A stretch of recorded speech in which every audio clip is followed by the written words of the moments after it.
consider here today from the book of Isaiah 52, from verse 1 to 6. And what we have as our topic will be deliverance of the saint. Deliverance of the saint. And just before we go into the deliverance, who are the saints that God is ready to deliver? Who are the one God has prepared to deliver from their enemy? When we say saint, a saint is the one who has surrendered all about his life or her life to Christ, who is controlled by God. In another one, the chosen one by God are known as the saint. And now we are saying that God himself is ready to deliver those that are celebrated as the saint. When I was reading that passage and was looking at the topic, does the saint need a deliverance again? Even when he has given his life to God, one who has surrendered all about his life to God. Now, we are still saying that that same person needs a deliverance. It means that even when you have confessed Christ as your Lord and Savior, when you have given your life to him to be in control, there are still enemies that work against you. And that is why we need a deliverance. And we thank God because God has come to deliver us. And I pray this morning that everyone that needs deliverance here today will be delivered in Jesus' name. But from verse 1 of the book of Isaiah, chapter 52, he says, awake, awake, put on your strength, O Zion. The saint should be awake and put on he or her strength because God has come to deliver them. One, I believe, you will know that a saint can be asleep when he's supposed not to be asleep. And that was what is happening, what is seen in the life of this Israelite. They were asleep. They were not looking or calling unto God again. They were not even bothered to call on him for deliverance. And God himself called on them that you need to be awake. And he called on them again and again. Be awake, O Zion. Put on your beauty garment, O Jerusalem, the holy city. For there shall no more come into you the uncircumcised and the unclean. The uncircumcised and the unclean here are the enemy around Jerusalem, who torment them, who put them into slavery, who deny them of their right. And God says, they must be awake. God was talking to them in the presence of their enemy. To be precise now, it was the Assyrians that enslaved the Israelites, denying them of their right. And God is saying to them that I'm ready to deliver you. These are the people known as the unclean, the uncircumcised one, that are around them, tormenting them, denying them of their right. Remember, they were living together, even when it was not in their father's land. They were fellowshipping together before now. They were eating and drinking together, but as a slave in the land of the Assyrians. And God says he is ready to deliver them. God will deliver our land in the name of Jesus. God will deliver you from all your Assyrians in the name of Jesus. But you must be ready to be awake. You must be there for God when he called. You must be ready to follow him when he asks you to stand for him. These Assyrians torment the Israelites, deny them of their right. They were slaves in their land, and they could not even do whatever they want to do. Do you know that even in our generation we are experiencing similar things? Even in our nation we are experiencing similar things. But I know one who can deliver us, and he will surely deliver us. God says, be awake, Nigeria. Be awake, Ekwa. Be awake in your family and see whether God will deliver you or not. In verse 2, in my own version here, it says, shake yourself from the dust and arise. Be seated, O Jerusalem. Loose the bounds from your neck. The Lord will loose the bound from our neck in Nigeria in Jesus' name. He told them, loose the bound from your neck, O captive daughter of Zion. The captive daughter of Zion. God is asking them to loose the bound from their neck. It is the enemy that have bound them. I don't know where and when you have been bound, but I know the one who can deliver you. And he will surely do that in the name of Jesus.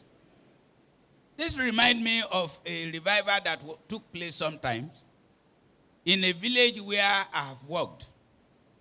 I was invited to that revival. It was not an equal revival. And when the revival was going on, there was a group of women standing without doing whatever they asked them to do in that revival. And the revivalists moved closer to them and asked them to come and stand before everyone and speak what is in their mind, what they have come for.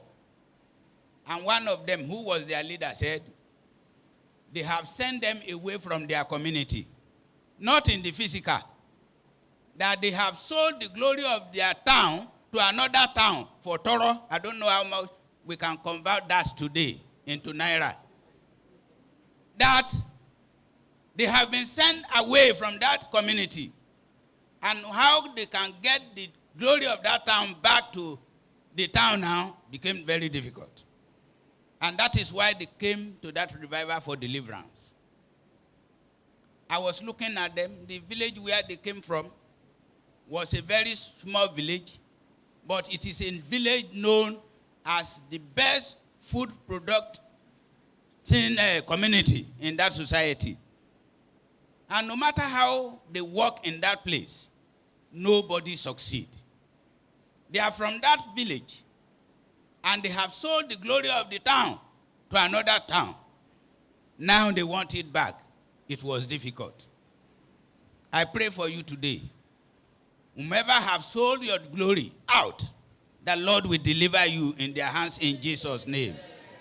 In verse 3, let us look at what he says there. I want us to read together.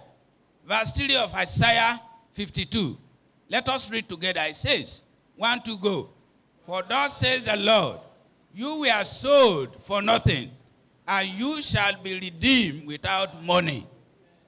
God is here to redeem his saint without money, without any stress. And I pray for you today that Lord will redeem you. Amen. We set you back to the normal place where you are supposed to be in the name of Jesus. Amen. The world is so wicked, and we are among them, living among them, eating and drinking among them, even sometimes choosing our friends among them. And yet they are our enemy. Whomever stands as your enemy, either from your village or even from the church of God, at a place of work, one thing I know is that God is here to redeem you. Amen. And he will redeem you in the name of Jesus. So the Lord told them, I'm here to redeem you, and I will pay nothing. And when God says he is going to pay nothing, he means he will pay nothing. because he's God. He has power over all powers. He has power to deliver. No matter how tough and difficult they are, he's ready to penetrate them and deliver you. And so this month of October, God is going to deliver somebody. Amen. And you will be the one in the name of Jesus. In verse 4 it says, "For thus says the Lord God, my people went down at the first into Egypt to sojourn there, and the Assyrians oppressed them for nothing." They were oppressed for nothing. Do you know that there are some battles you are facing today that you cannot just account for what has been the reason why you are in that trouble? People underworld are ready to oppress us, are ready to deny us of our right. But we thank God that God is there to deliver us. Is there to set us free. Is there to fight our cause. And he will do so in the name of Jesus. No matter how difficult it is to you, I want you to know that it is not difficult before this same God we are calling on. No matter how tough it is not tough before this God that says he is ready to deliver you. Let us look at Psalm 34 verse 22, and see what the Bible is saying there. Psalm 34, please project it and let us read together. Psalm 34 verse 2. Verse 2. The Lord redeemed the life. Let us go back to verse 2. Okay, let us read together now. My soul makes it boast in the Lord. Let the humble hear and be glad. Verse 3 now. Oh, magnify your Lord together. What are we to do together? To exalt his name together. We will all exalt his name in this month of October in the name of Jesus. God is ready to deliver us, and he will surely do so in Jesus' name. We are moving to Psalm 140. Psalm 140, verse 1 to 3. Psalm 140, verse 1 to 3. Please project that also. Psalm 140 from verse 1 to 3. We are going to see what God has promised us. He says, deliver me, O Lord, from evil men. Preserve me from violent men. All the violent men around you, God will deliver you from them. Amen. He will set you free from them. Amen. Verse 2 says, who plan evil things in their heart and stir up wars continually. Evil things in their heart. You know, you cannot see the evil things in the heart of men. You may be sitting with them, you may be sleeping with them, you may be dining and whining with them, and still they are planning evil things with you or against you. The Lord says he is ready to deliver you. He's ready to set you free from their hands. And he will do so in Jesus' name. The last verse we are reading. Let us read that together. They make their tongues sharp as a serpent, and under their lips is the venom of Absalom. God will deliver us.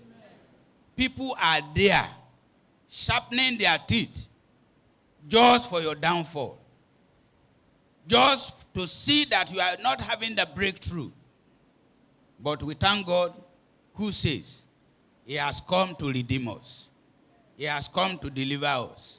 He has come to set us free. I don't know what you have been battling with for long. I don't know the problem we have been battling with as a family. The Lord is ready to deliver you. Is it barrenness? Is it poverty? Whatever be the case, this God is going to deliver you. And he will surely deliver you. I want you to be on your feet at this moment. I want us to all commit all about our life into the hands of God and ask God to deliver us. We need divine intervention of God. We cannot do it on our own. Ask God to deliver you. Ask God to deliver our nation. We are among the evil men who doesn't care for what happens. But because we have this God who has promised to deliver you, begin to tell him, Father, deliver me from all the evil men in the name of Jesus Christ. Talk to God. You need deliverance. And this God is ready to deliver you in this month of October. You will testify in the name of Jesus. Let us begin to appreciate God because he has done it already.